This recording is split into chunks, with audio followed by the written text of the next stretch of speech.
The starship Sarathia emerged from the void of space, its smooth metallic surface absorbing and reflecting the dim glow of Earth's moon. It was one of Zalquon's most advanced research vessels, equipped with cutting-edge technology for planetary exploration. The ship carried a group of cadets, handpicked for their promising abilities, on a mission to study the biodiversity of Earth, a planet classified by the Zalquonians as primitive but biologically abundant. Commander Trilvox, a towering figure with glowing cyan markings along his exoskeleton, paced the control chamber as the ship entered Earth's atmosphere. His movements were calculated, his demeanor exuding authority. The cadets, seated at their stations, watched in awe as Earth's lush greens and blues came into view. "Mark this moment, cadets," Trilvox announced, his deep voice reverberating through the chamber. "You are witnessing a world untouched by the technological stagnation that afflicts many advanced civilizations. Its life forms may be primitive, but their adaptability and diversity are unparalleled." The students murmured among themselves. Zelarn, a particularly ambitious cadet known for his competitiveness, leaned closer to the viewport. His bioluminescent patterns flared slightly, a sign of excitement. "Primitive. This planet looks like a playground for weaklings. I'll find the most dangerous creature they have and show them what true strength looks like." Loxa, his closest friend and frequent voice of reason, frowned. "We're not here to play warrior, Zelarn. We're here to study. Commander Trilvox will have your exoskeleton if you get into trouble." Zelarn smirked. "Trouble? I could crush any creature here without breaking a sweat." As the ship descended into the atmosphere, its cloaking field shimmered faintly, rendering it invisible to the planet's primitive detection systems. The rainforest they chose as their landing site sprawled beneath them, a dense tapestry of green and brown interspersed with glimmering rivers and waterfalls. This ecosystem was teeming with life, making it the ideal location for their mission. The Sarathia landed with barely a sound, its anti-gravitational thrusters leaving no trace on the forest floor. The cadets gathered in the preparation chamber, donning their exploration suits. These suits, woven from Zalquonian biofiber, were resistant to most environmental hazards and enhanced the wearer's sensory perception. Trilvox addressed the group. "You've been briefed on the mission objectives. Gather data on Earth's biodiversity, document unique adaptations, and avoid unnecessary interaction with the local fauna. While your suits provide ample protection, do not underestimate this environment. Evolution has its own form of ingenuity." As the hatch opened, the cadets were greeted by a symphony of sounds, the calls of birds, the rustling of leaves, the distant roar of a waterfall. The air was thick with humidity, carrying the sense of damp earth and vegetation. Zelarn stepped out first, his posture confident. His sensory nodes lit up as he scanned the area, cataloging the myriad life forms within range. "Let's see what this jungle has to offer," he muttered, striding ahead of the group. "Why?" The cadets spread out, moving in small groups as they explored the rainforest. Loxa stayed close to Zelarn, her scanners picking up data on various species. From tree frogs with translucent skin to iridescent butterflies, the rainforest seemed alive with color and movement. Zelarn, however, was unimpressed. "All I see are weaklings," he said, flicking a beetle off his arm. "Where's the challenge?" Loxa sighed. "Not everything is about strength, Zelarn. Look at this frog." She pointed to a small amphibian clinging to a leaf. "It's evolved to become nearly invisible to predators. That's genius." "Genius, it's hiding." "That's cowardice," Zelarn retorted. He continued forward, his determination growing. He wanted something to test his mettle, something that could push his near-invincible physiology to its limits. The forest grew denser as they moved deeper, the canopy blocking out most of the sunlight. Here the air felt heavier, the sounds of insects and distant animal cries more pronounced. Zelarn's scanner began chirping, alerting him to the presence of an unusual creature nearby. "What is it?" Loxa asked, peering over his shoulder. The scanner displayed a small, eight-legged creature perched on a broad leaf. Its body was a glossy black, with faint red markings along its abdomen. The device identified it as Phonutria fera, commonly known as the Brazilian wandering spider. The accompanying notes highlighted its venomous nature, describing it as one of the most dangerous spiders on Earth. A spider? Zelarn scoffed, rolling his glowing eyes. That's the apex predator here. This planet's a joke. Careful, Loxa warned, reading the notes more closely. It says its venom can cause intense pain, paralysis, and even death in humans. It's not a creature to underestimate. Zelarn laughed. Humans are frail. One bite from this thing wouldn't even tickle a Zalquonian. Ignoring Loxa's protests, he extended his armored hand toward the spider. Its movements were eerily precise, its 8 eyes reflecting the faint light from his suit. As his fingers neared, the spider reacted with astonishing speed, darting forward and sinking its fangs into the soft joint of his exoskeleton. Zelarn jerked his hand back, shaking it as if to dislodge the tiny creature. The spider had already retreated, vanishing into the undergrowth. For a moment he felt nothing. He turned to Loxa with a smug grin. "See, nothing too." His words faltered. A strange sensation spread from the bite site of burning, pulsating pain unlike anything he had ever experienced. His bioluminescent markings flickered erratically as his legs wobbled. He collapsed to his knees, clutching his arm. "Zelarn!" Loxa cried, rushing to his side. His breathing became labored, his glowing patterns dimming. She activated her communicator. "Commander Trilvox, we have an emergency. Zelarn's been bitten by a spider." "A spider?" Trilvox's voice crackled through the device, tinged with disbelief. "Impossible. Our physiology should render such a bite inconsequential." "We'll tell that to Zelarn." Loxa snapped, her panic mounting. "He's convulsing." Within moments, a retrieval team arrived, teleporting Zelarn and Loxa back to the Sharathia. As the medics worked to stabilize him, Loxa carefully retrieved the spider from its hiding place, encasing it in a stasis pod for further study. Back aboard the ship, the atmosphere was tense. Zelarn lay on a medical table, his bioluminescent patterns flickering weakly as the medics worked to counteract the venom. In the adjacent lab, Commander Trilvox and a team of xenobiologists studied the spider. Under the ship's advanced scanners, its venom was revealed in stunning detail, a complex cocktail of neurotoxins, peptides and enzymes designed to incapacitate prey with brutal efficiency. Trilvox frowned as he examined the data. This creature's venom is a masterpiece of evolutionary engineering. It targets the nervous system with precision, overwhelming even our advanced physiology. Loxa stood nearby, her expression grim. How could something so small cause this much damage? "Zelarn is one of the strongest among us." Trilvox turned to her, his glowing eyes serious. "Strength isn't just about size or power, Loxa. Nature favors efficiency. This spider has adapted to exploit vulnerabilities, no matter how small. It's a reminder that arrogance has no place in science or survival." As Zelarn's condition stabilized, thanks to an antivenom synthesized in record time, the cadets gathered to reflect on the day's events. The rainforest had proven itself far more formidable than they had anticipated, and the spider, a creature no larger than a human fingertip, had delivered a humbling lesson. For Zelarn, the experience was a bitter pill to swallow. He remained in the medical bay, his bioluminescent markings dim and subdued. But for the rest of the cadets, the incident became a defining moment of their mission, a stark reminder of the intricate balance of life and the power of even the smallest creatures. The rainforest seemed almost alive as the cadets from the Zalquon stepped into its depths.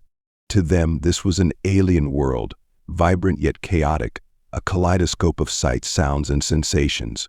Though the Zalquonians considered themselves far beyond the biological constraints of the primitive species they studied, the sheer vitality of Earth's ecosystem commanded their attention. Zelarn, as always, strode confidently ahead, his exoskeletal frame gleaming faintly under the filtered sunlight breaking through the dense canopy. His movements were deliberate, almost defiant, as if he sought to impose his presence on the jungle itself. Loxa followed close behind, her scanning device humming quietly as it cataloged the myriad life forms within range. "This place is overwhelming," she admitted, glancing around. Her voice, though steady, carried a hint of awe. "The diversity alone is unlike anything I've ever seen." Zelarn chuckled, his bioluminescent markings flickering playfully. "It's chaotic, that's what it is. I bet most of these creatures wouldn't last a moment in a proper fight." "Not everything is about combat, Zelarn," Loxa replied, her tone sharper now. "This planet thrives because of its balance. Every creature has a role to play. You might learn something if you stopped thinking with your fists for once." Zelarn grinned. "Balance is just another word for stagnation. Let's find something worth studying, something that doesn't look like it would crumble under a strong breeze." Into the green. As the cadets moved deeper into the forest, the environment grew denser, the towering trees forming an almost impenetrable barrier against the outside world. The air was thick with humidity, clinging to their suits like a second skin. Each step was accompanied by the crunch of leaves and the soft squelch of damp soil beneath their boots. Despite Zelarn's bravado, even he couldn't deny the raw energy of the place. The forest buzzed with life. The sharp cries of unseen birds echoed overhead, while insects flitted through shafts of sunlight, their iridescent wings catching the light. Loxa's scanner beeped periodically, highlighting various species in its display. "Look at this," she said, stopping to point at a small amphibian clinging to a moss-covered tree trunk. The frog's translucent skin revealed the intricate workings of its body, its heartbeat visible as a faint rhythm beneath the surface. A glass frog. Its adaptation for camouflage is incredible. Zelarn barely spared the creature a glance. "It's a frog, Loxa. What's so special about being see-through?" "It's not just about appearances," she said, exasperated. "This species has evolved to evade predators by blending into its surroundings. It's survival through ingenuity, not brute strength." Zelarn shrugged. "I prefer strength. Let's find something that doesn't rely on hiding to survive." As they pushed further into the forest, Zelarn's scanning device chirped, drawing his attention. The signal was faint but distinct, indicating a creature nearby. He adjusted the settings, narrowing the focus. "What is it?" Loxa asked, peering over his shoulder. "Something small," Zelarn replied, frowning at the display. "It's barely registering. Must be another insignificant insect." Loxa glanced at her own scanner. The information it displayed was more detailed. "Wait. That's not just any insect. It's an arthropoda spider, to be exact. And this one, it's venomous." Zelarn smirked. "A spider. That's the big threat around here. This planet's getting less impressive by the minute." "Don't underestimate it," Loxa warned, reading the notes more closely. "It's classified as Phonutriifera, the Brazilian wandering spider. Its venom is highly potent, even lethal to humans." "Humans are fragile," Zelarn scoffed. "One bite from this thing wouldn't even scratch a Zalquonian." "Maybe," Loxa said, though her tone suggested she wasn't convinced. "But we're not here to test that theory." Ignoring her, Zelarn pushed forward, his glowing markings brightening slightly with anticipation. The spider came into view, perched delicately on a broad leaf. It was small by Zalquonian standards, barely the size of his palm. "Watch this," Zelarn said, reaching out toward the spider. "Zelarn, don't," Loxa started, but it was too late. The spider moved with astonishing speed, darting forward and sinking its fangs into the joint of Zelarn's exoskeleton, the one place where the armor-like material was thinnest. Zelarn jerked his hand back, shaking it as the spider retreated into the undergrowth. For a moment, nothing happened. Zelarn turned to Loxa, his grin triumphant. "See, nothing to worry about." But then he faltered. A strange sensation spread from the bite site, a searing heat that radiated up his arm. His bioluminescent markings flickered erratically, dimming and brightening in uneven pulses. His breathing grew labored, and his knees buckled. "Zelarn!" Loxa shouted, rushing to his side. She caught him as he fell, his weight dragging her down slightly. His glowing patterns dimmed further, his usually vibrant frame now pale and trembling. Loxa activated her communicator with one hand, her voice shaking. "Commander Trilvox, we have an emergency. Zelarn's been bitten by a spider." The retrieval. Back aboard the Sharathia, the mood was somber. The medical bay buzzed with activity as the team worked to stabilize Zelarn. His condition was critical, his normally indomitable physiology struggling against the effects of the venom. Loxa paced anxiously outside the bay, clutching the stasis pod containing the spider. She had captured it just before the retrieval team arrived, determined to ensure the creature responsible was studied thoroughly. Commander Trilvox approached, his expression grave. "What happened out there?" Loxa explained, recounting Zelarn's arrogance and the spider's swift, precise attack. Trilvox listened in silence, his glowing eyes narrowing as she finished. "This spider," he said, gesturing to the stasis pod, "you captured it." "Yes, sir," Loxa replied. "It's in there." Trilvox nodded. "Good. We'll need to study it if we're to understand what we're dealing with." A humbling discovery. In the biolab, the spider was carefully removed from the stasis pod and placed in a containment field. Advanced scanners analyzed its structure and venom, revealing a chemical composition that was both complex and highly effective. Trilvox studied the data with a mixture of fascination and unease. "This venom is a masterpiece of evolutionary engineering," he said, addressing the gathered cadets. "It's designed to incapacitate much larger creatures, targeting their nervous systems with precision." Loxa frowned. "But how could it affect Zelarn? Our physiology is so advanced." "Advanced doesn't mean invulnerable," Trilvox interrupted. "The spider's venom exploits vulnerabilities we didn't even realize we had. It's a reminder that strength and size don't always guarantee superiority." The cadets murmured among themselves, their confidence shaken. For all their technological advancements and biological enhancements, they had underestimated the raw power of evolution, a mistake that had nearly cost Zelarn his life. Sure, here's an expanded version of Chapter 3, The Discovery, tailored to be roughly 3,000 words, and continuing the same narrative thread without adding new elements. Zelarn lay in the medbay, the steady hum of advanced medical equipment filling the air, as the medics worked feverishly to counteract the effects of the venom coursing through his system. His once bright bioluminescent markings were now dim, flickering erratically as though they too struggled to function. His normally towering frame appeared small and fragile, his muscles tense with the poison's cruel grip. The venom from the Brazilian wandering spider had done what nothing else ever had. It had brought him to his knees. Loxa stood by his side, her face pale with worry.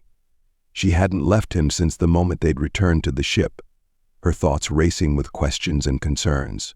How had this tiny creature managed to incapacitate one of Zalquon's strongest cadets? How could something so small, so seemingly insignificant, defeat their superior biology? Commander Trilvox stood in the doorway of the medbay, his expression unreadable. His glowing eyes narrowed as he observed the scene. His usually calm and measured demeanor had shifted. Even he seemed perplexed by the rapid escalation of events. "You're sure it was the spider that caused this?" Trilvox asked, his voice level but tinged with concern. "Yes, sir," Loxa replied, not taking her eyes off Zelarn's still form. "We saw it. It bit him right here." She pointed to the place on his arm where the spider's fangs had sunk deep into his exoskeleton. Within moments, he started to collapse. Trilvox glanced down at the stasis pod on the table next to him, where the spider remained, motionless yet imposing. "It's an impressive creature," he muttered, "but I still don't understand how it could affect him so profoundly. We have faced far greater threats and prevailed without issue." Loxa shifted uncomfortably. "What if we've overlooked something? Maybe there's something in our physiology that the spider has adapted to exploit. We might have assumed our bodies were invincible to such simple toxins." Trilvox's eyes locked onto hers. "If there's a vulnerability we've missed, it must be understood. We will study it closely, but right now our priority is Zelarn." Loxa nodded, stepping closer to Zelarn's side, her hand hovering just above his limp one.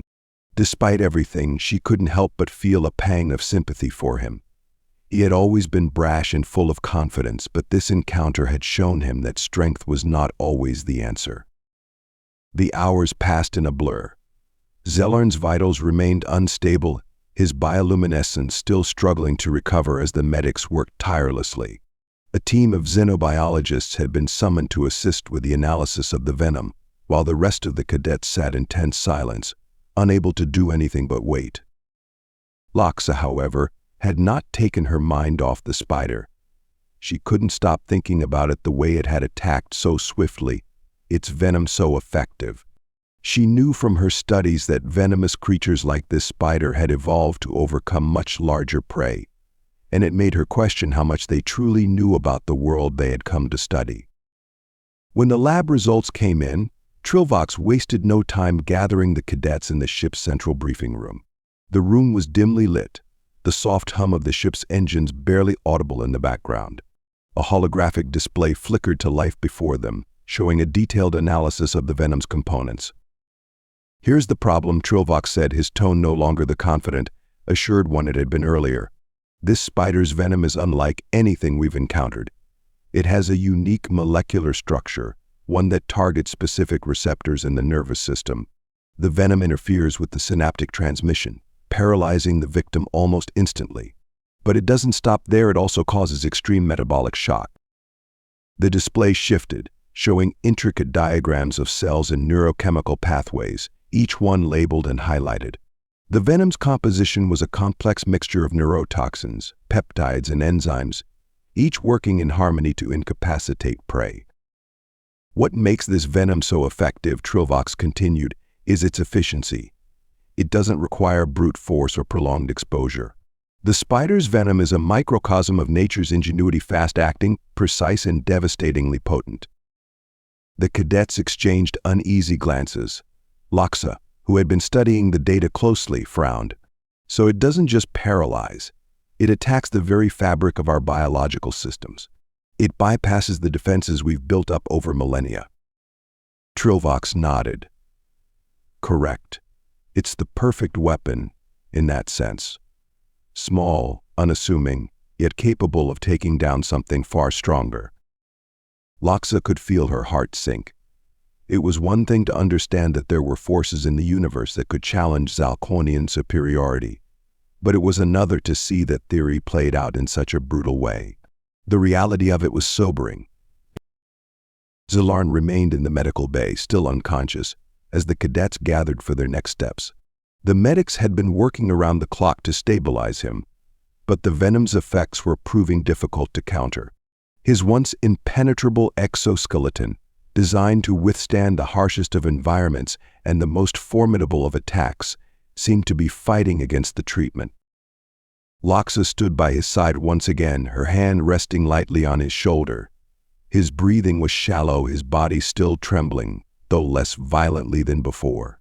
She was starting to see the toll this experience had taken on him, not just physically, but mentally as well. Zelarn had always been so certain of his invincibility, his strength, but now that certainty had been shattered.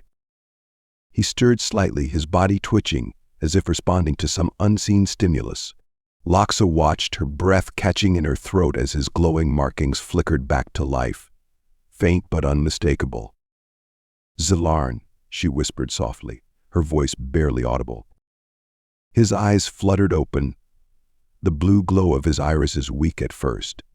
He blinked several times, clearly disoriented, before his gaze settled on her. For a long moment there was only silence between them. "Loxa, what happened?" His voice was raspy, weaker than usual, and it sent a pang of worry through her chest. "You were bitten," she said, her voice catching in her throat. "By a spider. You've been unconscious for hours. We almost lost you." Zelarn's eyes widened slightly, his expression a mixture of confusion and disbelief. "A spider." He repeated the word as though it held no meaning to him, as if the concept of a tiny, venomous creature incapacitating him was unfathomable. "You thought you could handle it," Loxa said gently, "but you couldn't. This venom, it's different from anything we've encountered." Zelarn swallowed, his throat dry. I thought nothing could stop me." Loxa smiled faintly, a sad, knowing expression. There's always something stronger, Zelarn. This spider's venom, it targeted everything we took for granted. You didn't see it coming, and that's why it almost killed you. Zelarn didn't answer immediately. His gaze turned inward, as if he was trying to make sense of the words, of the lesson he'd learned. The lesson that he, too, was vulnerable, that his physical might wasn't an invincible shield against the dangers of the universe. He had always prided himself on his strength, but now he was forced to confront a hard truth. Sometimes strength wasn't enough. I wasn't ready, he admitted at last, his voice low. I thought I could conquer anything. But that spider, it showed me just how small I really am. Loxa placed a hand on his shoulder. It's not about being small, Zelarn. It's about knowing that even the smallest things can have the power to change everything. The return home. After Zelarn's recovery, the cadets spent a few more days studying Earth's ecosystems. The incident with the spider had altered their perceptions of the planet. What had seemed like a primitive world full of weak creatures now revealed itself to be a place of immense, unpredictable power. The Zalquonians were not as invincible as they had believed, and Earth's simple, organic life forms had proven that point with startling clarity. As the Sharathia prepared to depart Earth's atmosphere, the cadets gathered on the ship's observation deck, gazing out at the vast expanse of space. The planet below them appeared peaceful, serene, far removed from the chaos of their recent encounter. But the lesson they had learned was one they would carry with them for the rest of their lives. Zelarn stood quietly at the railing, his posture less arrogant than before. "We're leaving," he said, his voice quiet, contemplative. "And I'm taking something important with me." Loxa smiled softly. "What's that?" "Humility," Zelarn replied, his bioluminescent patterns dimming slightly, no longer blindingly bright, but steady and calm. Sometimes strength isn't enough. Sometimes the smallest thing can change everything. The ship's engines hummed, and with a final glance at the planet below, the Sharathia ascended, leaving behind a world